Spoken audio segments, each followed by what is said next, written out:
Hi friends, welcome back to my channel.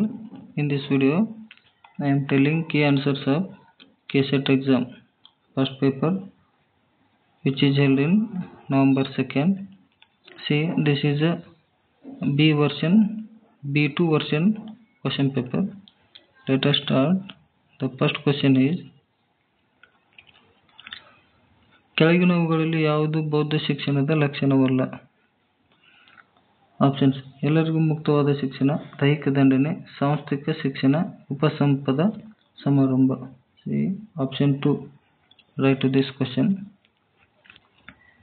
ಎರಡನೇ ಪ್ರಶ್ನೆ, ಕೆಳಗಿನವುಗಳನ್ನು ಹೊಂದಿಸಿರಿ. ಪಟ್ಟಿ 1, ಪಟ್ಟಿ 2. ವಿಶ್ವವಿದ್ಯಾಲಯ ಶಿಕ್ಷಣ ಆಯೋಗ, ಪ್ರೌಢ ಶಿಕ್ಷಣ ಆಯೋಗ, ಭಾರತೀಯ ಶಿಕ್ಷಣ ಆಯೋಗ, ಪ್ರಥಮ ರಾಷ್ಟ್ರೀಯ ಶಿಕ್ಷಣ ನೀತಿ. 1952 ಮತ್ತು 53, 1964ರಿಂದ 66, 1948ರಿಂದ 49 ಮತ್ತು 1968. The right to this answer is option 4 is right. Next question. See, I am skipping English version. Now I am telling in Kannada version only. Next, ಕೆಳಗಿನ ಸರ್ಕಾರದಿಂದ ಸ್ಥಾಪಿತವಾದ ಸಂಶೋಧನಾ ಸಂಸ್ಥೆಗಳನ್ನು ಪಟ್ಟಿ 1 ಅವುಗಳ ಕಾರ್ಯದೊಂದಿಗೆ ಪಟ್ಟಿ 2ರಲ್ಲಿ ಹೊಂದಿಸಿರಿ. ಪಟ್ಟಿ 1, ಅಟಲ್ ಇನ್ನೋವೇಷನ್ ಮಿಷನ್, ರಾಷ್ಟ್ರೀಯ ಸಂಶೋಧನಾ ಪ್ರತಿಷ್ಠಾನ, ಇಂಪ್ರಿಂಟ್ ಮತ್ತು ಬಾಹ್ಯಾಕಾಶ ಯೋಜನೆ, ಉತ್ಪಾದನೆ ಆಧಾರಿತ ಪ್ರೋತ್ಸಾಹ.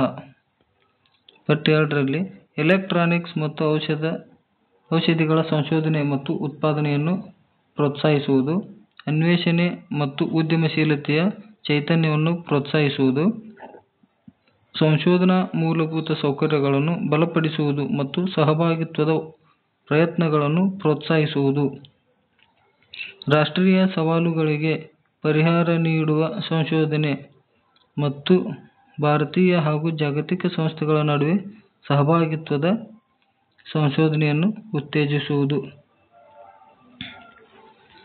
Option A is right to this question.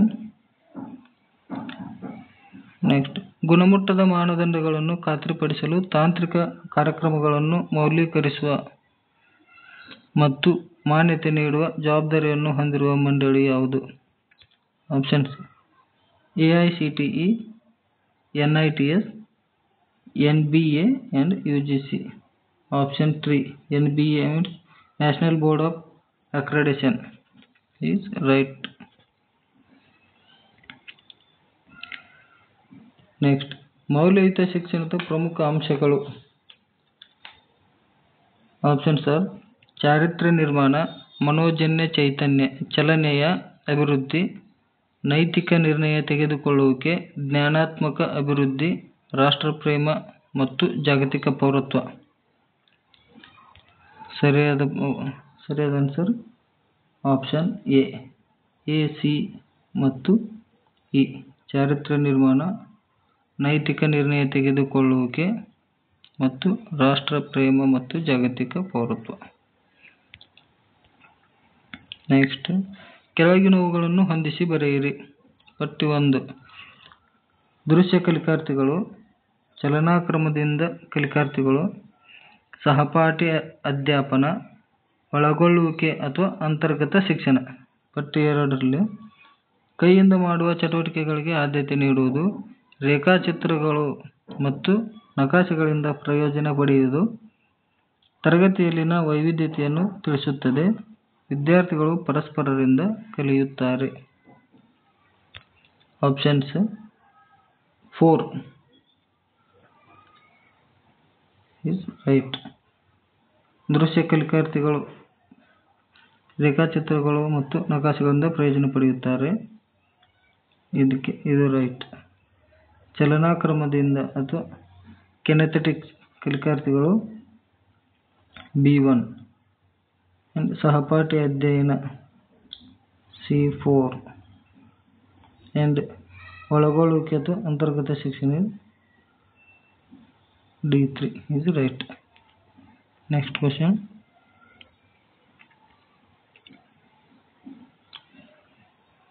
ಯೋಜನಾ ಆಧಾರಿತ ಮೌಲ್ಯಮಾಪನವನ್ನು ಬಳಸುವುದರ ಪ್ರಯೋಜನಗಳು. ವಾಸ್ತವಾಂಶಗಳನ್ನು ನೆನಪಿನಲ್ಲಿಟ್ಟುಕೊಳ್ಳುವ ಮಹತ್ವ. ವಿಮರ್ಶಾತ್ಮಕ ಚಿಂತನೆಗಳನ್ನು ಮತ್ತು ಸಮಸ್ಯೆ ಪರಿಹಾರ ಕೌಶಲ್ಯಗಳನ್ನು ವರ್ಧಿಸುತ್ತದೆ. ಮೌಲ್ಯಮಾಪನಕ್ಕೆ ವ್ಯಯ ಮಾಡುವ ಸಮಯವನ್ನು ಕಡಿಮೆ ಮಾಡುತ್ತದೆ. ಬಹು ಆಯ್ಕೆಯ ಪ್ರಶ್ನೆಗಳನ್ನು ಅನ್ವಯಿಸುವಲ್ಲಿ ಸುಲಭತೆ. ಆಪ್ಷನ್ 2 ವಿಮರ್ಶಾತ್ಮಕ ಚಿಂತನೆಗಳನ್ನು ಮತ್ತು ಸಮಸ್ಯೆ ಪರಿಹಾರ ಕೌಶಲ್ಯಗಳನ್ನು ವರ್ಧಿಸುತ್ತದೆ. ಇದು ರೈಟ್ ಆನ್ಸರ್. ನೆಕ್ಸ್ಟ್, ಫ್ಲಿಪ್ಡ್ ತರಗತಿ ಕೊಠಡಿಗಳು ಸಾಮಾನ್ಯವಾಗಿ ಏನನ್ನು ಒಳಗೊಂಡಿರುತ್ತವೆ? ಶಿಕ್ಷಕರು ಬೋಧನಾ ವಿಡಿಯೋಗಳನ್ನು ರೆಕಾರ್ಡ್ ಮಾಡುತ್ತಾರೆ ಮತ್ತು ಸಮಸ್ಯೆಗಳನ್ನು ಅಭ್ಯಾಸ ಮಾಡಲು ವಿದ್ಯಾರ್ಥಿಗಳೊಂದಿಗೆ ಹಂಚಿಕೊಳ್ಳುತ್ತಾರೆ.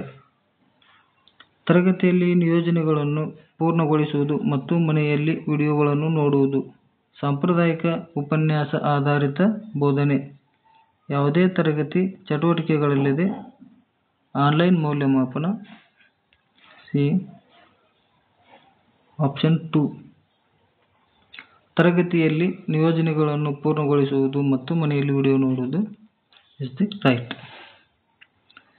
ನೆಕ್ಸ್ಟ್, ಗಣಕಯಂತ್ರ ಆಧಾರಿತ ಪರೀಕ್ಷೆಯು means CBT computer based test ಒಳಗೊಂಡಿರುವ ಹಂತಗಳನ್ನು ಅನುಕ್ರಮಗೊಳಿಸಿ. ಪರೀಕ್ಷಾ ಸ್ವರೂಪ ವಿನ್ಯಾಸ, ಪ್ರಶ್ನೆಗಳ ರಚನೆ, ವೇದಿಕೆಗಳು ಅಥವಾ ತಂತ್ರಜ್ಞಾನವನ್ನು ಆಯ್ಕೆ ಮಾಡಿಕೊಳ್ಳುವುದು. ನೆಕ್ಸ್ಟ್, ಪರೀಕ್ಷೆಯ ಉದ್ದೇಶಗಳನ್ನು ವ್ಯಾಖ್ಯಾನಿಸುವುದು. Option 2 is right. ಫಸ್ಟ್, ಪರೀಕ್ಷೆಯ ಉದ್ದೇಶಗಳನ್ನು ವ್ಯಾಖ್ಯಾನಿಸುವುದು. ಸೆಕೆಂಡ್, ಪ್ರಶ್ನೆಗಳ ರಚನೆ. ನೆಕ್ಸ್ಟ್, ಪರೀಕ್ಷಾ ಸ್ವರೂಪ ವಿನ್ಯಾಸ. ಅಂಡ್ ಲಾಸ್ಟ್ ಒನ್ ಇಸ್ ವೇದಿಕೆಗಳು ಅಥವಾ ತಂತ್ರಜ್ಞಾನವನ್ನು ಆಯ್ಕೆ ಮಾಡಿಕೊಳ್ಳುವುದು. Next question.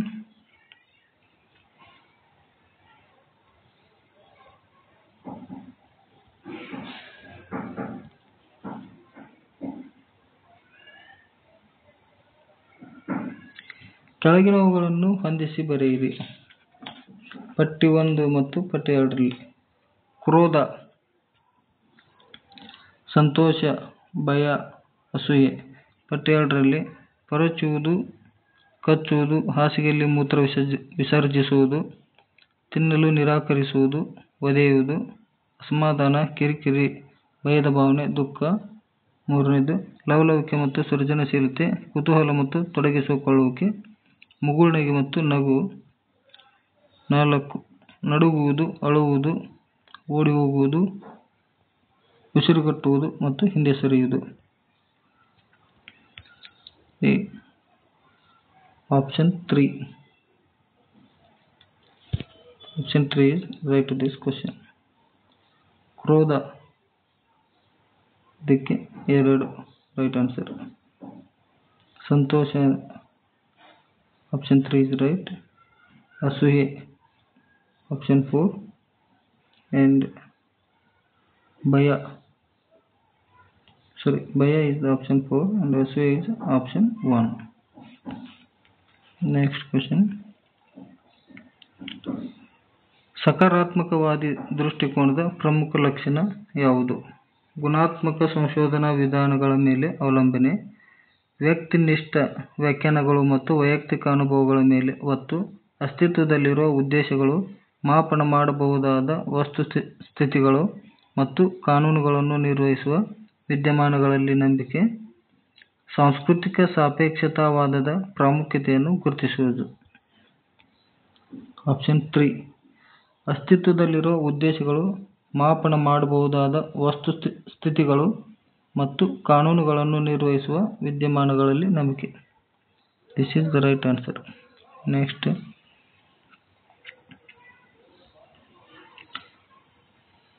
ಕೆಳಗಿನವುಗಳನ್ನು ಹೊಂದಿಸಿ ಬರೆಯಿರಿ ಮತ್ತು ಸರಿಯಾದ ಉತ್ತರವನ್ನು ಆಯ್ಕೆ ಮಾಡಿರಿ.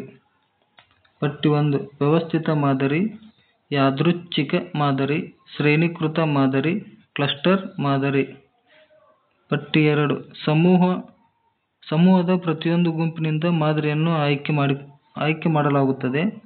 ಮಾದರಿಯನ್ನು ರೂಪಿಸಲು ಪ್ರತಿಯೊಂದು ಸ್ತರದಿಂದ ಘಟಕಗಳನ್ನು ಆಯ್ಕೆ ಮಾಡಲಾಗುತ್ತದೆ. ನಿಯತಾವಧಿ ಹೊಂದಿರುವ ಬೃಹತ್ ಸಮೂಹದಿಂದ ಮಾದರಿಯನ್ನು ಆಯ್ಕೆ ಮಾಡಲಾಗುತ್ತದೆ.